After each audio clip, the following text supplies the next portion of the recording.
I'm shaking. Okay, I don't like the way I look, so I'm gonna put my hair down.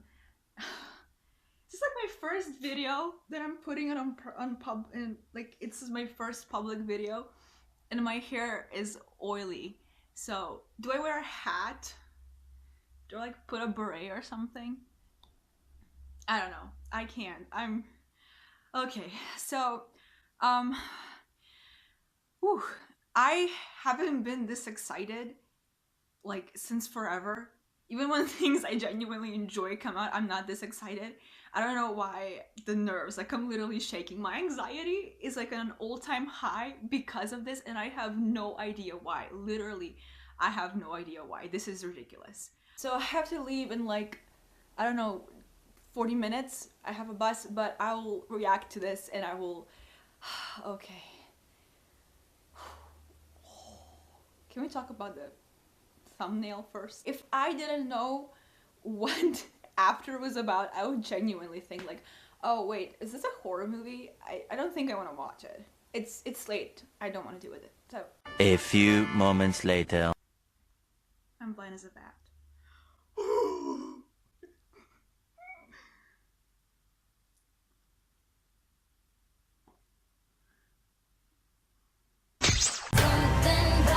What are you dreaming about?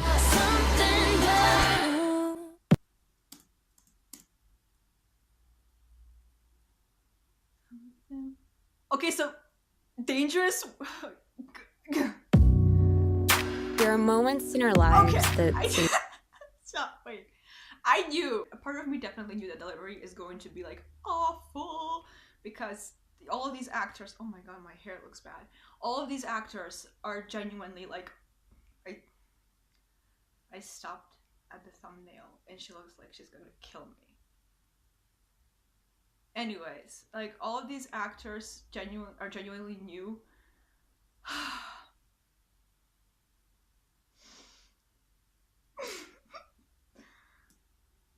to define us. Truth or dare? Are you a virgin? I dare you to make out with Harden. I'm done playing this game. But isn't it really about what lies beyond those moments? What are you doing?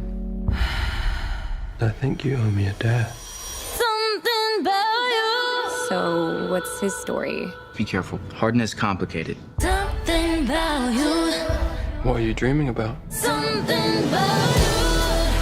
Makes me feel like a dangerous woman. Something about you. I just wanna be like that. You know how I'm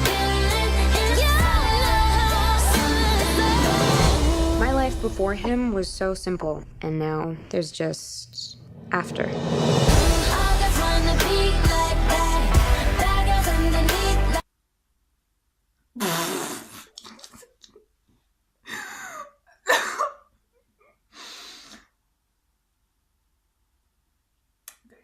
Jenna Marbles is coming out next.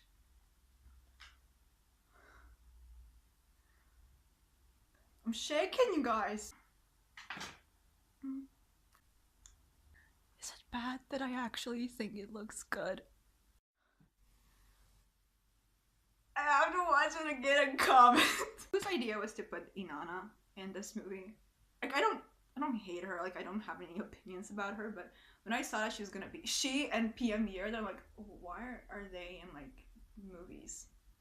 Pia, she's a decent singer. Actually, she's a very good singer. I'm not gonna lie about that. I don't wanna hate at this completely. He just shoved the book up her pussy. Okay, but that line, my life before him was so simple. And now it's just after. It makes no sense. Like, literally, it makes no sense. This movie, this doesn't make sense. The book doesn't make sense. Nothing about this makes sense. I wish I could hate it more, literally. I don't know why I'm talking, I can hear myself speak. Like, I wish I could hate it more, but it looks good. Honestly, for a teaser trailer, it looks good. I've made like so many videos I filmed about After that I never actually published or edited because I don't know, I feel like I didn't get my point across. I do have a lot of points, like I would film the video and I would start editing it, and then I'll be like, oh god, I didn't say everything I wanted to say about this, because I have a lot of opinions, because I don't condone the relationship they have. I'm like the mom, like, I don't condone this. Where the fuck is Selma Blair? She's in the movie too. Why isn't she in here? I'm here for Selma Blair, and PME's awful delivery, probably. I wish. Like, she's so awkward in her music videos. I don't know how she would be reading off a script. Like, I can't think of anything Tristan says in the book. So I can't exactly, like, imagine how she would act.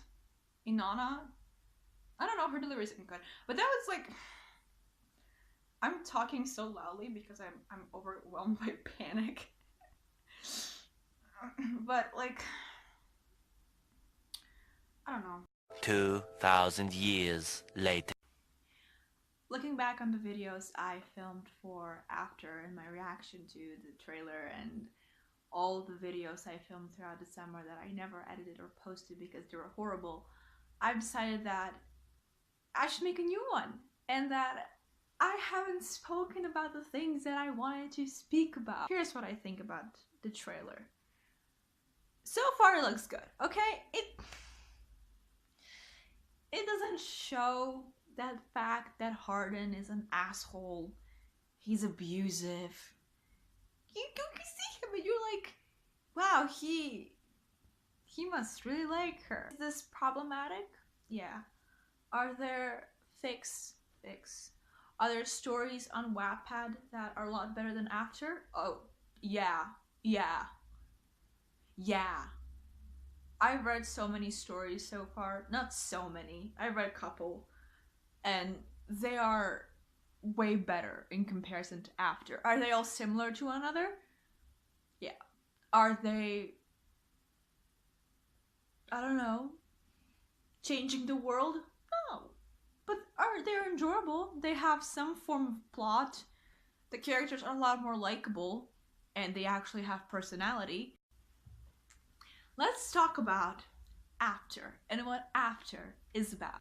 Disclaimer, I didn't finish the book. I feel like I should say this because a lot of things for me are very loopy, like I'm blacking out, and it's been a while since I read the book, and I wanted to throw it out of my window, but considering the fact that I read it on my computer, it wouldn't have been a good idea.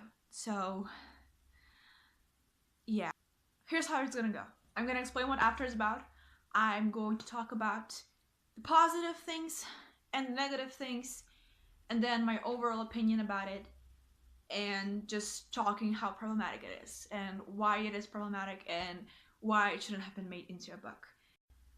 So After is, well, I don't know what the fuck it is about because it has no fucking plot, but from what I've gathered is that it's a story about a girl called Tessa that goes to college and meets Hardin, and they fuck. That's the whole book. That's the whole book. There's nothing else. I tried to give like a constructive thing, like, because I don't see the characters as fictional characters. I try to see them as human, and as pretentious that sounds, it does kind of give you an understanding why certain things are done and why certain characters act in that way, but I just couldn't find an explanation as to why Hardin is being such a big asshole, and I hate that. So, jumping straight into the negative stuff. Here's the positive thing. Atrocious writing, bad grammar, horrible dialogue put aside. Anna Todd has somehow managed to grasp my attention for at least 120 pages, give or take. Like, for the first 200 pages, I was sort of into it. You know, I was sort of into the story. I wasn't completely into it. I wasn't like, I'm devoted to this book, I owe my life to this book. I was like, okay, alright. Oh, you know, I sort of want to stay home and read more. Alright. And yeah, sure, no one was likable. They were all very one-dimensional people, like not even two-dimensional. They were just like, there's one dimension to them. You don't feel any connection towards the characters. There's nothing that will make you like stop and be like, oh, hold up, I genuinely care about this character and what they're doing. The only character that I genuinely liked was Steph, and I have no idea why. I just liked her because other positive things.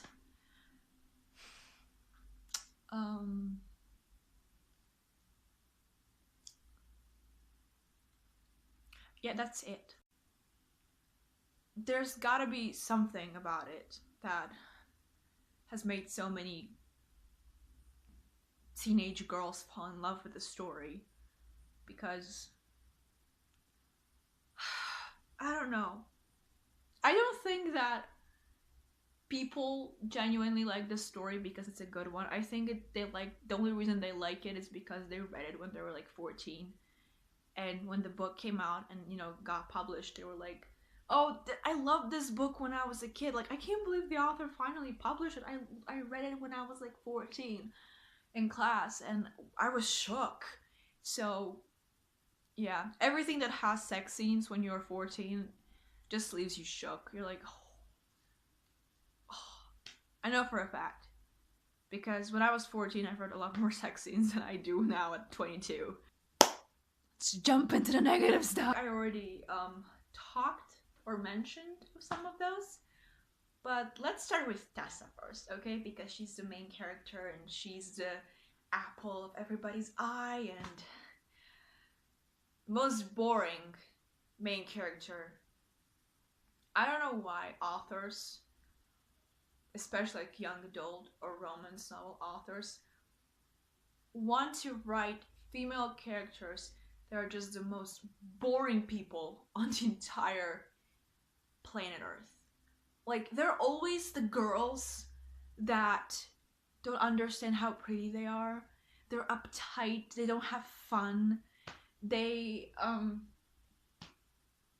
care about their schoolwork or other things. Like, there's always something more important to them. They have a boyfriend that they've been dating for quite some time, but they haven't had any sexual relations because they're waiting till marriage. Okay, I don't want to bash that, but okay. And B, they're single and they can't get themselves a man or a woman, depends on their sexuality, but I'm saying man because they're usually heterosexual. Okay, these type of stories are usually between a man and a woman. Okay, I'm not, no shade, no tea, just facts. It's the facts, sis. Okay, I've read my fair share of novels to know this. Tessa, like I said, is the most boring character. Not only is she boring, she's prejudiced, she's prissy, she's fucking annoying, she has zero personality whatsoever, she's a liar, she's a cheater. I don't mind the lying part because God knows I lie a shit ton too, but she loves Noah, but she also loves Hardin, which is a lie. She doesn't love Hardin, she's in lust with Hardin. And it's very obvious. I tried to view her as a person that lived a very sheltered life, that kind of didn't know what to do. She's from a small town, maybe, I don't know, it's never really kind of told. Anatole doesn't give much info about that, but she has a boyfriend, had an abusive father. I think that's like a very tiny plot that I'm not sure if was like properly developed. Maybe it was developed in the second book or the third book, or not at all, which doesn't surprise me if it wasn't. Her mom is a bitch, That's obvious. I kept joking around whenever I read the book that her mom and her boyfriend will turn out to have an affair after the whole thing is over. Like, oh my god, Noah! What a fuck! I don't want to say this, but she and Harden fucking deserve each other, okay? Those two are the most boring, annoying people on the planet Earth. If there's one thing I've hated in life, is couples that break up and make up and argue and just do shit to like provoke one another. What the fuck? This is why the book became boring in the first place. After page 200, the same thing started happening over again. Okay, Harden will do something shitty. She will start screaming at him. They will scream at one another. She will be like, I don't ever want to see you again, Harden. And she'll go to her room and he will go to where the fuck he lives. And then, page 215, they meet at a party. They fuck in the library. He probably shoves a book up her pussy. I don't know. My battery's running out, so I have to make this quick. Harden is the most abusive prick and the face of the earth.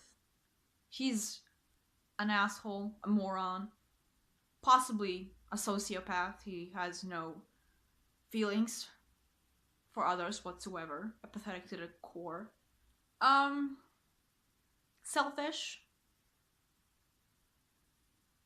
Quite possibly a man whore. Incredibly jealous, possessive, sex maniac. I don't understand why One Direction fans, in no matter what situation, like no matter what fan fiction I read, they always portray Harry Styles as an abusive, as an abusive person. Like, in my mind, this is someone that is your ideal man, right? Someone you would potentially want to date. You're attracted to him. You think he has a wonderful personality from the interviews you see. But each time you write him in your fix, he's consistently abusive to you, because it's a YN fan fiction, or to your character. Why? Why would you want your, like, the person you idolize, your idol, to be abusive, to be a horrible person? Is that some kind of a kink? Is it a turn on? Because please explain to me. I don't understand. Have you ever seen, like, how do I put this? If a guy has an ex-girlfriend who is the same type of possessive and jealous and abusive, she's immediately labeled as the crazy ex-girlfriend, the psycho, the I don't know, the scary bitch that comes in, tries to swoop away the boyfriend and causes a rift between him and the main character, and nothing ever is the same again. But when the boy does that, he's not crazy, okay? He only does that because he loves her. He's so fucking in love with her that he has to emotionally abuse her, manipulate her, be super jealous, possessive, throw her shit across the room, make her feel like trash, make her feel like nothing. I'm sorry, but if I loved someone so much, I would make sure to tell them just how special they are, not just to me, to the world. Like, I'll be like, hey, you, I fucking love you. I think you're a God-given gift to this world, okay? The world, do you know why the world could potentially be a better place? Because you're in it, boo. You. It's you. Not, like, that's what you do when you're in love. You support the person. It's not about you, okay? It's about finding a compromise, okay? Being in love, being in a relationship is finding a compromise, okay? It's not like love will solve all. It needs to be a time in your life where you enjoy it, not fear to be with the person and be like, oh my god, if I say this, will they get mad at me? Like, you shouldn't feel afraid to speak your mind. And this is everything I just listed happens in their fucking relationship, okay? It's very, very triggering. And young girls read this, okay? They read this and they think, oh, because my boyfriend or girlfriend doesn't treat me the same way Harden does, he or she or they don't love me enough, okay? Your relationship doesn't have to be perfect. Nobody is perfect. No relationship is perfect. Of course you're going to argue. Of course there's going to be conflict. It's healthy, okay? That's how things work out. So, oh, I'm so pissed. And this is not the only book. I've seen a lot of romance and young adult novels that do this.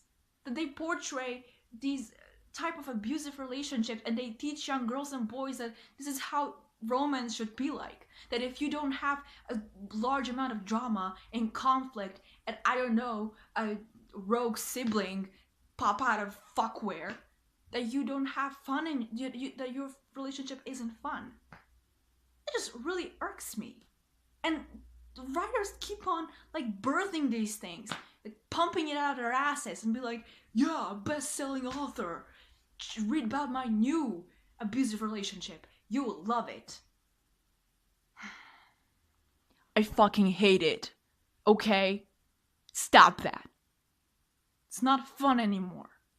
I'm looking at you and I fucking tell you, you don't deserve to have your book made into a movie. Okay, I don't know who woke up one day and said, hey, you know what's a good idea?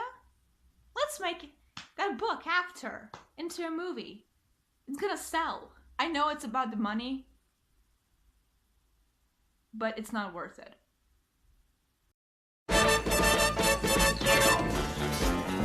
What's the